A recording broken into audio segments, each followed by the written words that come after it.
జయగీతి పాడరా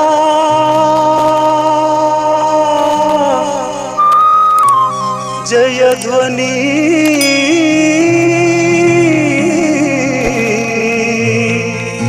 చేయరా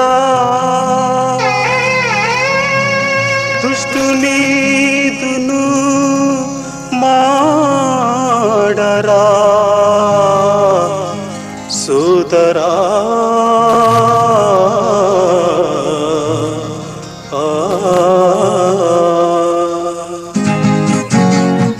ప్రభుని సువార్త చాట పదవేర ముందుకు ప్రభుని సువార్త చాట పదవేర ముందుకు కష్ట నష్టాలెన్ని వచ్చి కలవరంబు కల్గినా ప్రభుని సువార్త చాట పదవేర ముందుకు ప్రభుని సువార్త చాట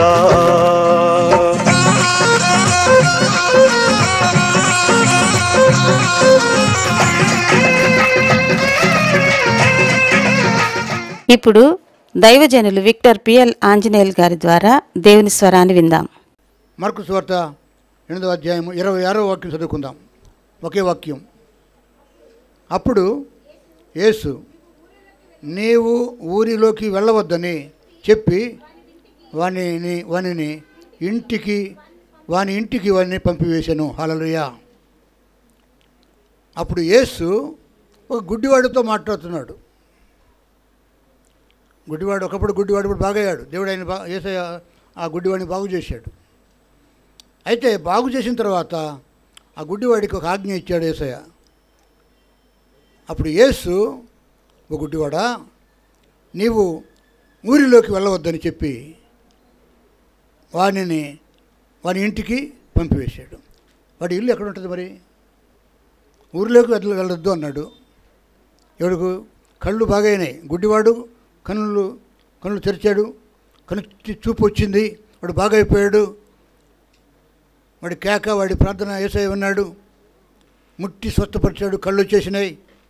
అయితే ఆ కంటి చూపులో కొంచెం తేడా వచ్చింది.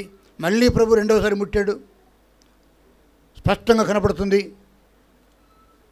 అప్పుడు యేసయ్య అన్నాడు, నువ్వు ఎంత మాత్రం గుడ్డివాడివి కాదు, ఇప్పుడు నీ కన్నులు బాగా అయిపోయినాయి. అయితే నువ్వు చేయవలసింది ఏంటంటే నా మాట విని నువ్వు ఊరిలోకి పోవద్దు అని వాని ఇంటికి వాణిని పంపించాడు. అంటే మరి ఇల్లు ఎక్కడ ఉంటుంది? ఊరిలోనే ఉంటుందిగా. ఊరి బయట ఏ ఇల్లు ఉండదు. అందరూ ఎవరైనా పొలాల్లో కూడా కొన్ని ఇల్లులు కట్టుకున్నా ఊరిలో కూడా ఒక ఇల్లు ఉంటుంది. ఇల్లు అనగానే ఊరిలో ఒక భాగం. అది చిన్న ఇల్లు అయినా పెద్ద ఇల్లు అయినా ఎటువంటిదైనా కూడా మనుషులు నివసించేది ఇల్లు, కుటుంబం అక్కడ ఉంటుంది. కానీ అది ఊరిలో ఉంటుంది. కానీ మరి యేసయ్యకు అంత మాత్రం తెలివి లేదా, జ్ఞానం లేదా? వాని ఇంటికి వాడిని పంపించాడు, కానీ ఊరిలోకి మాత్రం వెళ్ళొద్దు. నీ ఇంట్లో నువ్వు ఉండు, దేవుడు నీకు ఏర్పాటు చేసినటువంటి సహవాసంలో నువ్వు ఉండు, అక్కడెక్కడ తిరగొద్దు. అది యేసయ్య పాయింట్ ఏంటంటే నీ ఇంట్లో నువ్వు ఉండు, అటు ఇటు తిరగొద్దు. నీకు ఒక బిందువు ఉంది, ఒక స్థాన బిందువు ఉంది, ఆ బిందువు మీదనే దృష్టి ఉంచు. ఇంట్లో ఉండి ధ్యానించు, ఇంట్లో ఉండి పాట పాడు, ఇంట్లో ఉండి ప్రార్థించు. ఎందుకంటే నీకు స్వస్థత వచ్చింది, నువ్వు గొప్ప రక్షణ పొందుకున్నావు, నీ కళ్ళు తెరవబడ్డాయి. ఒకప్పుడు నీకు లోకమే కనపడేది, ఒకప్పుడు నీ ఇల్లే కనపడేది, నీ ఊరే కనపడేది. ఊరి వెనక ఉన్నటువంటి బయట ఉన్న సరిహద్దులు కూడా కనపడాయి, కొండలు కనపడాయి. దావీదు భక్తుడు అంటాడు, కొండలతో ఉన్న కన్నులు ఎత్తున్నాను, నాకు సహాయము ఎక్కడి నుండి వచ్చును. యెహోవా వలననే ప్రశ్నార్థం వేసుకున్నాడు, జవాబు కూడా చెప్పుకున్నాడు, యెహోవా వలననే నాకు సహాయం కలుగును. ఇదినమున యేసుక్రీస్తు వారు ఏదైనా చెబితే అందులో జ్ఞానం ఉంటుంది. హల్లెలూయా. ఎందుకు ఈ దేవుడు ఇలా చెప్పాడు, యేసుప్రభు ఎందుకు చెప్పాడు ఆ గుడ్డివాడికి? ఆడికి చెప్పాడు, నీకు కూడా చెప్తున్నాడేమో, జాగ్రత్త. ఈ దినమున నీవు బాటసారిగా ఉన్నావు, కానీ తిరుగుబోతుగా ఉండొద్దు. మన ఎవరైనా కుమారులు కానీ ఎవరైనా కుమార్తెలు కానీ, చివరికి సేవ చేస్తున్న మేము కానీ, పురుషులు కానీ స్త్రీలు కానీ, మనకొక ధ్యాస ఉంది, మనకొక ఫోకస్ సెంటర్ ఉంది, ఒక కేంద్రం ఉంది. ఆ కేంద్ర బిందువునే మనం లక్ష్య పెట్టాలి. అటువంటి భక్తి, అది గురి కలిగిన భక్తి మనం కలిగి ఉండాలి. దేవుడు నీకు ఒక ఇల్లు ఇచ్చాడు, ఇంటి బాధ్యత కూడా నీకు ఇచ్చాడు. నీకు భార్య ఉంది, భర్త ఉన్నాడు, కుమారుడు ఉన్నాడు, కుమార్తె ఉంది. నీ బాధ్యతలు చాలా ఉన్నాయి. సంఘం ఉంది, సంఘం గురించిన బాధ్యత ఉంది, పరిచర్య ఉంది, సాక్ష్యం ఉంది, భక్తి ఉంది, విశ్వాసం ఉంది, ప్రేమ ఉంది, నిరీక్షణ ఉంది. వీటి మీద ఫోకస్ పెట్టకుండా వీటి మీద పెట్టి దేవుని వల్ల భక్తిని వ్యర్థపరుస్తావా? దేవుని కోపానికి గురవుతావా? మళ్ళీ కళ్ళు పోతే ఇక రావు. ఏమైందంటే అక్కడ 22వ వాక్యం చూడండి. అంతలో వారు అనగా యేసయ్య శిష్యులు ఆ ప్రాంతానికి సేవ చేసుకుంటూ వచ్చారు. అంతలో వారు బేత్సయిదా అనేటువంటి గ్రామంలోకి వచ్చారు. అప్పుడు అక్కడి వారు ఆయన వద్దకు ఒక గుడ్డివాణిని తోడుకుని వచ్చి వాడిని ముట్టవలనని ఆయన వేడుకున్నారు. అయితే యేసుక్రీస్తు ఒక పని చేశాడు. 23 వచ్చింది చూడండి. ఆయన ఆ గుడ్డివాణిని చేయి పట్టి ఊరి వెలుపలికి వాడిని తోడుకుని పోయి వాని కనుల మీద ఉమ్మివేసి వాని చేతులుంచి నీకేమైనా కనబడుతున్నదా అని అడిగాడంట. హల్లెలూయా. వాడు ఊరిలోనే ఉన్నాడు. ఇప్పుడు యేసయ్య మార్గంలో వస్తున్నప్పుడు, బేత్సయిదా అంటే చేపలు పెట్టే గ్రామం అది, చేపలు విస్తారంగా ఉండే గ్రామం అది, పక్కనే సముద్రం. అందరూ ఆ గ్రామంలో అందరూ జాలర్లే ఉంటారు, చేపల వ్యాపారం చేస్తారు. ఆ బేత్సయిదా అనేటువంటి గ్రామంలో వీడు కూడా ఒకప్పుడు కళ్ళు పోకముందు చేపలు పెట్టేవాడేమో, చేపల వ్యాపారం చేసేవాడేమో. కానీ ఇప్పుడు అంతా పోయి అడుక్కుని వాడైపోయాడు, గుడ్డివాడైపోయి అడుక్కుని బతున్నాడు. వీడు గ్రామంలో ఉండగా అక్కడి వారు, ఆడు బంధువులు, ఆ ఊరోళ్ళు, యేసుప్రభు వస్తున్నాడంటరా, మార్గంలో పోతున్నాడు, నువ్వు మళ్ళీ అవకాశం దొరకపోవచ్చు, ఆయన దగ్గరికి తీసుకెళ్ళి నిన్ను చూపిస్తాం, ఆయన బాగు చేస్తాడని చెప్పి ఒక ఆశ పెట్టి, ఒక విశ్వాసంతో నిరీక్షణతో కొంతమంది ఆ గుడ్డివాడిని యేసుప్రభు వెళ్తున్న మార్గంలోకి తీసుకొచ్చారంట. యేసుప్రభు ఆ గుడ్డివాడిని చూసి ఏం చేశాడంట, ఒక పని చేశాడు. వాడిని చేయి పట్టుకున్నాడు. ఏం పట్టుకున్నాడు? ముందు ఏం పట్టుకున్నాడు? కన్ను పట్టుకోవాలి కదా, చెడిపోయింది కన్ను కదా, చేయి బాగానే ఉంది. కన్ను పైన జోలికి పోకుండా కన్ను పైన తర్వాత పడతా. వీడి చెయ్యి మంచిది కాదు వీడిది, కాబట్టి ఇప్పుడు నా చేతిలోకి వీడి చేతి తీసుకోవాలి, లేకపోతే వీడి ఇష్టానుసారంగా బతాడు వీడు. కన్ను పాడైపోయింది, కంటితో ఏం చేయలేడు, చూడలేడు. కానీ చేయి పని చేస్తుందిగా, కాలు పని చేస్తుంది. కాబట్టి వీడి ముందు నేను వాటిని ఆధీనంలోకి తీసుకోవాలి. వీడి ఆధీనంలోకి తీసుకుని నా కింద వీడిని పెట్టుకోవాలి. నా కింద ఉంటేనే వీడికి మేలు, స్వస్థత అని చెప్పి ఏం చేశాడండి, ఆయన గుడ్డివాణిని చేయి పట్టి ఊరి వెలపలకు తీసుకొచ్చాడట. అరే నువ్వు ఊరిలో కుదరదు, ఊరిలో ఉండి నువ్వు పాడైపోయినావు. వీళ్ళు వాడితో మాట్లాడి, వీడితో మాట్లాడి, వాడితో తిరిగి, వీడితో తిరిగి, ఇంట్లో ఉండకుండా, సంఘంలో ఉండకుండా, ప్రార్థన చేయకుండా నువ్వు తిరిగి పాడైపోయేవారా? కాబట్టి నువ్వు ఊరిలో ఉంటే నీకు స్వస్థత రాదు. నేను కూడా ఊరి బయటకు వస్తా, నేను చూసుకుందాం. నేను స్వస్థపరిచిన డాక్టర్ని, నువ్వు రోగివి. నేను వైద్యుడను, నేను దేవుడను, స్వస్థపరిచే శక్తి నాలో ఉంది, నీకు స్వస్థత ఇస్తాను. నువ్వేం చేయాలా? నువ్వు నాతో ఒప్పుకొని నేను చేయి పట్టుకున్నాను కదా, నా చేయి విడిపించుకోకుండా నా వెంట నువ్వు ఎక్కడికి రావాలి? లేదు పోతే కూడా మా ఇంటికి పోదాం, పంపించానులే, మా ఇంటికి పోతే కూర్చొని నెమ్మదిగా మాట్లాడుకుందాం, మా వాళ్ళు కూడా ఉన్నారని చెప్పి అలా ఖచ్చితంగా విన్నాడు. బయటకు వస్తేనే నీకు you are to be separated. Hallelujah. మీరు ప్రత్యేకించబడాలా. నీ ఇల్లు నీకు ఉంటుంది, ఎక్కడికి పోదు. నీ గ్రామం నీదే, బంధువులు మీ వాళ్ళే, వాళ్ళు ఎక్కడికి పోరు, అక్కడే ఉంటారు. కానీ నీవు దేవునితో ప్రత్యేకించబడకపోతే, దేవుని చేతిలోకి నీ చేయి రాకపోతే, ఆయన ఆధీనంలోకి నువ్వు రాకపోతే నీకు స్వస్థత లేదు. హల్లెలూయా. గుడ్డితనమే కాదండి, శరీర రోగమే కాదు, ఆత్మరోగమైన నీవు ప్రత్యేకించబడకపోతే, నేను ప్రభు నేను నీతో ఉంటాను, నువ్వు నాతో ఉండు అనే ఆ అగ్రిమెంట్కు నువ్వు రాకపోతే, ఈ 53 సంవత్సరాలుగా నా పని అదే. నేను నాలో పొరపాట్లు లేవని చెప్పడం కోసం కాదు, నేను కూడా బలహీనుడనే, నేను మీరు మనిషినే. కానీ నేను ఒక నిబంధన చేసుకున్నాను యేసయ్యతో, ప్రభువా నేను నీతో ఉంటాను, నువ్వు నాతో ఉంటావు. హల్లెలూయా. నన్ను బట్టి నా పిల్లలు, నా భార్యను కూడా నువ్వు దీవిస్తావు, నన్ను బట్టి నా సంఘమును, నా కుటుంబాలను నువ్వు దీవిస్తావు.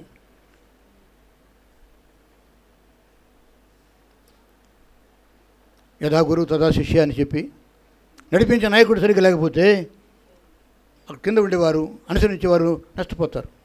కాబట్టి నా మట్టుకే నేను జాగ్రత్త పడకూడదు, కానీ నన్ను అనుసరించేవారిని కూడా నేను జాగ్రత్త చూసుకోవాలి. హల్లెలూయా. ఏదైనా నేను నా కుటుంబము ఒక సాక్ష్యముగా ఉన్నామంటే మా భక్తి మా నీతి కాదండి, మా గొప్పతనము మా మంచితనం కాదండి, కేవలమైన ఒక కృప. ఎందుకంటే ఆయన చేతిలో మా చేయి పడింది. హల్లెలూయా. ఆయన మమ్మల్ని నడిపిస్తున్నాడు. మంత్రం తంత్రం కాదు, ఇది మాయా ప్రయోగము చూపించుకోవడం కోసం కాదు. అంతరంగంలో ఉండే భక్తి, ఆ నీతి ఆయన చూస్తూ ఉన్నాడు. ఏ రోజు రోజు భోజనం, ఏ రోజు రోజు వస్త్రం, ఈ లోక సంబంధమైన విషయం చెప్పట్లే. ముందు పరలోక సంబంధమైన ఆ వస్త్రం ఇచ్చి, రక్షణ వస్త్రం ఇచ్చి, ఆ తర్వాత ఈ వస్త్రాలు ఇస్తున్నాడు. ఆత్మకు ఆహారమైన వాక్యం ఇచ్చి భోజనం, శరీరానికి భోజనం ఇస్తూ ఉన్నాడు. ఏదైనా నువ్వు ఆయన మాట వింటావా? ఊరిలో ఉండు, నీ ఇల్లు నీదే, నీ బంధువులతో నీ స్నేహితులతో ఉండు, సాహసం చేయి, సంఘంలో కలువు. కానీ ప్రభు అంటాడు అప్పటికి ఎందుకంటే స్వస్థత రావాలంటే గుడ్డివాడ, ఇంత మాత్రం నువ్వు గుడ్డివాడిగా ఉండవు. నీ కళ్ళు వస్తాయి, నువ్వు చూస్తావు, దేవుని మహిమ చూస్తావు, స్వస్థత చూస్తావు. అంతేకాదు ఎన్ని సంవత్సరాలు గుడ్డిగా చీకట్లో ఉన్నావో నీ వెలుగులోకి వస్తావు. చీకట్లో నుంచి అపారమైన వెలుగులోకి తెప్పించే ఈ దేవుడు. తమసోమ జ్యోతిర్గమయ. హల్లెలూయా. తమసోమ జ్యోతిర్గమయ, మృత్యోరమ అమృతంగమయ, అసతోమ సద్గమయ. ఇదేదో శ్లోకము, ఏదో ఉత్తరం, ఏదో మతంలో ఉన్నట్టు మాట కాదు. అది మన వేదాలు, ఋషులు చెప్పారంట మాట. దేవుని గురించి అక్కడ ఏం చెప్పలే, పలానాడు దేవుడు అని చెప్పనలే. దేవుడు అనేవాడు ఇలా ఉంటాడు. అసతోమ సద్గమయ, అసత్యం నుంచి సత్యములకు నడిపిస్తాడు. తమసోమ జ్యోతిర్గమయ, చీకట్ల నుంచి వెలుగులకు నడిపిస్తాడు. మృత్యోరమ అమృతంగమయ, మృత్యువు నుంచి మరణం నుంచి జీవంలోకి నడిపిస్తాడు. ఇదే దేవుని లక్షణం. హల్లెలూయా. ఏ దేవుడిని నీవు ఒప్పుకొని నమ్ముకుని ఆధారపడి ఉన్నావో ఆ దేవుడు ఈ కార్యం చేస్తాడు. వీడు గుడ్డోడు, అంధకారంలో ఉన్నాడు, వెలుగులోకి నడిపించాడు. ఇప్పుడు యేసయ్యను వెంబడించాను, ఆధీనంలోకి వచ్చి ఆయన బలంలో నువ్వు బ్రతుకుతూ ఆయన చేతిలో చేయి వేసి నువ్వు ఊరికి బయటకు నడిస్తే, నువ్వు ప్రత్యేకించబడినప్పుడు ఆయన నేను ముట్టుతాడు. ఏం చేశాడండి? ఆయన ఉమ్మి దుమ్ములో వేసి ఉమ్మి చేసి ఆ ఉమ్మిని, ఆ బురదను ఆ రెండు కళ్ళ మీద పూసాడంట. చూడండి అక్కడ ఏముందో. తోడుకొని పోయి వాని కన్నుల మీద ఉమ్మి వేసి వాని మీద చేతులుంచి నీకేమైనాను కనబడుతున్నదా అన్నాడు. ఎందుకు ఈ మాట అన్నాడంటే వాడిలో ఉండవలసిన విశ్వాసం లేదు. ఒక్కోసారి అనేకసార్లు మనం వేరే గుడ్డి వాళ్ళని వేసే ముట్టినప్పుడు వెంటనే బాగుపడిపోయారు. వీడు అట్లా కాదు. వీడికి ఇంత తత్తంగం చేసి కూడా చేయి పట్టుకుని ఊరికి బయటకు తీసుకుని వెళ్ళి అట్లా మాట్లాడి ఉమ్మి వేసి బురద వేసి పూసినా కూడా ఆయనకి ఎందుకు డౌట్ వచ్చింది. యేసయ్యకు వాస్తవానికి యేసయ్య చేతిలో మహిమ ఉంది. ఆయన ముట్టుకోకుండానే తెరుచుకోండి ఎప్పతా అని చెప్పి అంటే చెవి తెరుచుకోలే. చిన్నదానాలు ఏమంటే పిల్లలు వేసి కూర్చోలే. ఆయన మాటల శక్తి ఉంది. కానీ కొన్నిసార్లు మన అవిశ్వాసము ఆయన కార్యానికి ఆటంకం వస్తుంది. అంటే మనకున్నంత ఉండవలసిన విశ్వాసం ఉండకుండా దేవుణ్ణే మనం సతాయిస్తాం. కొన్నిసార్లు దయ్యాలు వెంటనే పోవు. కొట్టుకొని నాకు అక్కడ కొట్టడం నాకు ఇష్టం లేదు. కొంతమంది పాత్రలు కూడా చుట్టు పెట్టుకుని కొట్టి చెప్పుతో కొట్టి గాయపరుస్తారు. అవసరం లేదు. వేలు చూపు చాలు. హల్లెలూయా. దేవుని శక్తి ఏదండి, ఆయన వేలు చూపితే దయ్యాలు పారిపోయినాయి, రోగం కూడా పోద్ది. కానీ ఎందుకంటే వీడిల్లోనే విశ్వాసం లేదు. బాగుపడాలనే ఆశ ఉంది. ఆశకు భార్యడు అంటారు కదా, ఆశ భార్యడు. కానీ విశ్వాసం సరిగ్గా లేదు. నేను ముగించాలి, సమయం అయిపోతుంది. కానీ ప్రసంగం చేయట్లేదు. నేను జాగ్రత్తగా వినండి. ఎందుకో యేసయ్యకు వీడి మీద ఒక సందేహం వచ్చింది. అబ్బాయి, నా కార్యం అయిపోయింది, బురద చేశాను, కళ్ళ మీద పూశాను, ముట్టాను. అయితే నీకు బాగా కనపడుతుందా, సరిగ్గా కనపడుతుందా అని అడిగితే నిజంగానే యేసయ్య అనుకున్నట్టుగానే ఏం జరిగిందంటే మీ చేతులుంచి నీకేమైనా కనబడుతున్నదా అని అడుగుగా వాడు ఏం చెప్తున్నాడండి? వాడు కన్నులు తెరిచాడు. ఏం కనపడుతున్నాడండి? మనుషులు నాకు కనపడుతున్నారు.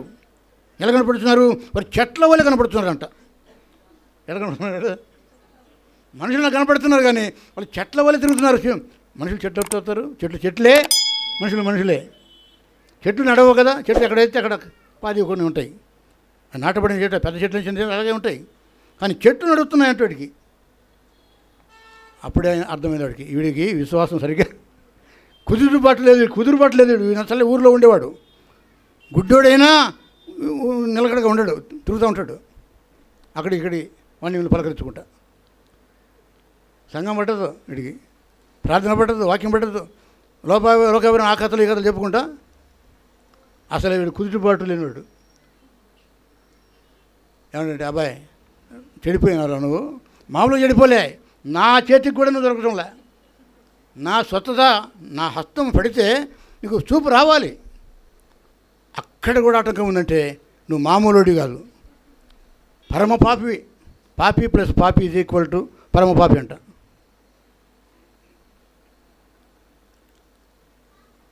విశ్వాసి రాసుకుంటే ఏమవుతుందండి? మంచి విశ్వాసులు మరి సహవాసంలో ఎదగాలి. ఒక పాపి విశ్వాసికి సహవాసం చేస్తే వీడనవుతాడు, వీడు వాడనవుతాడు, అటో ఇటో చెల్లిపోద్ది. ప్రేమ చనిపోయారా? ఏదైనా మన ఆ యొక్క ప్రభువు వాడిని ప్రశ్నించాడు, ఇంకేమైనా కనపడుతున్నదా అంటే అడవనంటే, అయ్యా నాకు మనుషులు కనపడుతున్నారు కానీ చెట్ల వల్లే కనపడుతున్నారు. అంటే చూపు రావాల్సినంత చూపు రాలేదు, ఇంకా బూజరుగా ఉంది. మంచు వర్షంలో ఉన్నట్టుగా కనబడుతున్నట్టుగా ఉంది, గాఢాంధకారంలో ఉన్నట్టుగా ఉంది. కొంచెం కనపడుతుంది, కొంచెం కనపడటంలా. పూర్తి స్వచ్ఛత రాలేదు, సగం వచ్చింది. అప్పుడు ప్రభు మళ్ళీ పని పెట్టుకున్నాడు. 25 వచ్చిన చూడండి.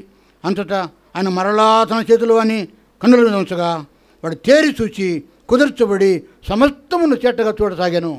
హల్లెలూయా. Second touch. Hallelujah. First touch అయిపోయింది, ఫెయిల్ కాలే. ఆ టచ్ కార్యం చేసింది కానీ సంపూర్ణం కాలే, సగమే వచ్చింది. యేసయ్య వాడి అవిశ్వాసాన్ని బట్టి you have to touch once again. వాడి అవిశ్వాసాన్ని బట్టి, యేసయ్య అవిశ్వాసం కాదు అది, యేసయ్యలో శక్తి ఉంది కానీ యేసయ్య శక్తిని అడ్డుకునే అవిశ్వాసం వాడిలో ఉంది. నమ్ము. ఎలా నమ్మంటే సంపూర్ణంగా నమ్ము. హల్లెలూయా. సగం నమ్మి సగం నమ్మకుండా, సగం ఇక్కడ సగం అక్కడ, సగం ఊరిలో సగం చర్చిలో. నో. నీ కేంద్ర బిందు ఒక్కటే, నీ గురి ఒక్కటే. నా ప్రభువు నన్ను స్వస్థపరుస్తాడు, నా గుడ్డితనాన్ని, నా కుంటితనాన్ని, నా కుష్ఠరోగాన్ని, నా పక్షవాతాన్ని, నా చావును తప్పించే దేవుడు ఈ దేవుడిని నువ్వు నమ్మగలుగుతున్నావా? పరిపూర్ణమైన నమ్మకం లేకపోతే సగమే జరుగుద్ది. హల్లెలూయా. ఆయన కావాలని ఎవరిని మోసం చేయడు, కావాలని మరి ప్రతీకారం తీర్చుకోడు. ఆయన అంటాడు పగ తీర్చుకుంటా నా పని అంటాడు. అంత మాత్రం చేత శత్రువుల మీద పగ తీర్చుకుంటాడేమో కానీ శత్రు సాతాను వాడి దండు మీద తీసుకుంటాడు కానీ ఆయన నమ్మిన వారి మీద ఆయన పగ తీర్చుకోడు. ఎందుకంటే ఆయన ప్రాణప్రియుడు, మిక్కిలిగా ప్రేమించేవాడు. అవసరమైతే నీకోసం ప్రాణం పెట్టాడు కానీ నీ ప్రాణం తీసుకోలేదు ఆయన. హల్లెలూయా. నేను బలిని కోరుకునే దేవుడిని కాదు, నైవేద్యములు బలు నాకు అవసరం లేదు. వృషభం రక్తం నేను తాగుతానా? మీ కానుకలు, నీ వెండి, నీ బంగారం అవసరమా? నో, నేనే నీకు ఇస్తాను. హల్లెలూయా. ప్రేమ అంతటా ఆయన మరలా తన చేతులు ఉంచాడు. You need a second touch. మళ్ళీ నేను ముట్టాల. ఎన్ని సంవత్సరాలు నేను ముట్టినాను? ఏ రోగమో, శరీర రోగమే కాకపోవచ్చు, మానసిక రోగం కావచ్చు, ఆత్మ సంబంధమైన పాప రోగం కావచ్చు, నిన్ను ముట్టి నేను తన బిడ్డగా చేసుకున్న దినములు ఎప్పుడు నేను చెప్పొచ్చు. పలానా 69 సంవత్సరంలో మార్కాపురం ఊరిలో చిన్న గుడిసెలో మునగమసం మీద నేను కలరా వేస్తూ ఉన్నప్పుడు దేవుని స్వస్థపరిచాడు. ఇప్పుడు సంగతి ఏంటి? ఎప్పుడో నీ రోగం కుదిరి దేవుని నమ్మటం కాదు, ఇప్పుడు నీ స్థితి ఏంటి? అందుకనే శిలువను కూర్చున్న వార్త నశిస్తున్న వారికి విరితనమే కానీ రక్షించబడుతున్న మనకు అది దేవుని శక్తి. హల్లెలూయా. ఆ రక్షణ కార్యం ఇప్పుడు కూడా ఈరోజు కూడా జరగాలి. నువ్వు లేచినప్పటి నుంచి అది కొనసాగుతూ ఉండాలి. ఎప్పుడో రక్షణ పొందాను చర్చికి పోతుంది అన్నట్టు కుదరదు. ఈ దినమున రక్షణ కార్యం నీలో జరుగుతూ ఉందా? Is it being continued? అది కొనసాగింపు లేకపోతే నీలో కొత్తదనం పోయింది, పాత జీవితం వచ్చేసింది, నీ విశ్వాసం మొద్దుబారింది. దేవుని కార్యాలు కొంచెమే జరుగుతాయి, ఎక్కువ జరగవు. హల్లెలూయా. పరిపూర్ణంగా జరగదు. అప్పటికప్పుడే ఆ గుడ్డివాడిని రెండవసారి ముట్టి ప్రభు స్వస్థపరిచాడు. సర్వేంద్రియానాం నయనం ప్రధానం అంటారు కదా. అంటే అన్ని ఇంద్రియాల్లో కన్ను ముఖ్యమైనది అంటాడు. యేసుక్రీస్తు వారు కూడా అంటాడు, కన్నే దేహానికి దీపం. కన్నే లేకపోతే ఏం చూడగలం? అయితే ఆ కన్ను ఓకే, వాక్యము మన త్రోవకు వెలుగును, మన పాదములకు దీపము. అంటే మన ఆత్మకేమో వాక్యము, ప్రార్థన, సహవాసము, అంతరంగమైన జీవితం ఉండాలి. కళ్ళకు, కాళ్ళకు, చేతులకు స్వస్థత కూడా కావాలి. శరీరాన్ని స్వస్థపరిచేవాడు ఆయనే, నీ ఆత్మను వెలిగించేవాడు కూడా ఆయనే. ఒకటి ఉంటే ఒకటి ఉండదు. ఎందుకు తెలుసా? కారణం నీ ఊరే. అబ్రాహాం ఊరి పేరు ఏం పేరండి? అబ్రాహాం ఊరు అంటే ఊరనేది కల్దీయుల భాషలో, వాళ్ళ భాషలో వాళ్ళ ఊరి పేరు ఊరు. ఊరనే మటుకు మంటలని అర్థం. మంటలు నెమ్మది లేదు అక్కడ. ఎక్కడ ఉంటాయండి మంటలు? అగ్ని ఆరదు, పురుగు సాగుతున్నట్టు నరకంలో, అగ్నిగుండంలో మంటలు ఉంటాయి. అబ్రాహాం అక్కడ ఉండలేకపోయాడు. బతుకు తెరువు కోసమని ఏరు దాటి తాను, తన భార్య, తన తమ్ముడు, కొడుకు బయలుదేరి వచ్చేసారు. దేవుడు చూపించే దేశానికి వచ్చాడు. అక్కడే అబ్రాహాముకి ఏమొచ్చిందంటే నెమ్మది వచ్చింది. హల్లెలూయా. దేవుడు చూపించే ఊరు కావచ్చు, దేవుడు చూపించే పట్టణం కావచ్చు, దేవుని గురించి చూపించే స్థలం కావచ్చు. నేను ఎందుకు మీ మధ్య ఉన్నానంటే దేవుడు చూపించాడు కాబట్టే ఉన్నా. ఇందులో నష్టం ఉండొచ్చు, లాభం ఉండొచ్చు. లాభం కోరి మీ మధ్య నేను లేను. ఆయనను నా మట్టుకే కాదు, నీ మట్టుకు కూడా ఎక్కడ ఉండమంటే అక్కడ ఉండు. నీ స్థాయిని నువ్వు పెంచుకోవద్దు, ఆయన పెంచుతాడు. వెయిట్ చేయి. నాకు ఆశ్చర్యం, 53 సంవత్సరాలు సేవ చేశానా? నా వయస్సు చూస్తే 73 సంవత్సరాలు, నా సేవ చూస్తే 53 సంవత్సరాలు. చిన్న వయసులో సేవకు వస్తే దేవుని ఎంత కృప అండి, ఎంత కృప. నా ఈ 53 సంవత్సరాల లోపల ఎన్ని బలహీనతలు లేవు, ఎన్నిసార్లు పడిపోలేదు, ఎన్నిసార్లు లేవలేదు. ఆయనను దేవుడు నా చేతిని తన చేతులకు తీసుకున్నాడు, నన్ను నడిపిస్తున్నాడు, ఇంకా నడిపిస్తున్నాడు. ఇంకెంతకాలం నడిపిస్తాడో తెలియదు. ఇంకా మళ్ళీ పని సరిపడేట్టుగా మళ్ళీ ఒకసారి పడిపోతే ప్రాణం ఉంటుందో పోతుందో చెప్పలేము. ఎవరు అన్నారు, ఎంఆర్ఐ తీసుకోండి తల. ఎంఆర్ఐ తీసుకుంటే 18,000 ఎవరుతారు, 12,000 నాకు ఎవరుతారు? నా ఎంఆర్ఐ నా యేసయ్య. హల్లెలూయా. ఒకవేళ 12,000 ఉంటే, శక్తి ఉంటే చూపించుకుంటాను, తప్పులేదు. ఏముందో లోపల. కానీ దేవుని అనుమతి లేకుండా ప్రాణం పోదు. దేవుడు బ్రతికిస్తాడు. సోదరి ఝాన్సీ గారు కొన్ని నిమిషాల్లోనే, కొన్ని గంటల్లోనే చనిపోయిందంట. శారమ్మ గారి కుమార్తె. ప్రాణం పోవడానికి, ప్రాణం పోవడానికి పెద్ద విషయం కాదు. క్షణంలో ప్రాణం పోద్ది. కానీ మళ్ళీ తిరిగి బ్రతకడమే పెద్ద కష్టమైన కార్యం. దేవుడు బ్రతికించే దేవుడు. హల్లెలూయా. ఒక మాట చెప్పిన ముగించాలి. యోహాను సువార్త 7వ అధ్యాయము 24 వచనం చూడండి ఒకసారి. యోహాను సువార్త 7వ అధ్యాయము 24 వచనము. యోహాను 7:24. ఏమండి? వెలిచూపును బట్టి తీర్పు తెచ్చక న్యాయమైన తీర్పు తీర్చండి. హల్లెలూయా. నువ్వు ఎవరైనా పర్వాలేదు, నీకు భక్తి ఉందా, దేవునికి భయపడుతున్నావా, సంఘంలో ఆరాధిస్తున్నావా, నీకు ఒక సాక్ష్యం ఉందా, ఇతరులకు యేసుక్రీస్తు వారి గురించి ప్రకటిస్తున్నావా, సేవకుడిగా, సేవకురాలిగా, ఇవి కాదు ఇక్కడ. యేసుక్రీస్తు వారు స్వయంగా చెబుతున్న ఏంటంటే, విశ్రాంతి దినమున ఒక మనిషిని స్వస్థపరచగలిగిన ఈ దేవుడు స్వస్థత పొందిన వాడితో ఏమంటున్నాడంటే, లేక ఆ స్వస్థత పొందిన వాడి గురించి ఇష్టానుసారంగా మాట్లాడుతుంటే చుట్టూ ఉన్నటువంటి ప్రజలు వారితో ఏమంటారంటే, మీరు న్యాయం ఎలా చెప్తండి? వాడు బాగుపడ్డాడు, వాడు పుట్టుకుంటూ గుడ్డోడు, వాడు బాగుపడ్డాడు, వాడు బాగుపడ్డందుకు మీకు కింద ఏడుపు. నేను బాగు చేసిన వాడిని, యేసయ్యతో పరిచయం కూడా లేదు, బాగుపడి ఇంటికి వెళ్ళాడు.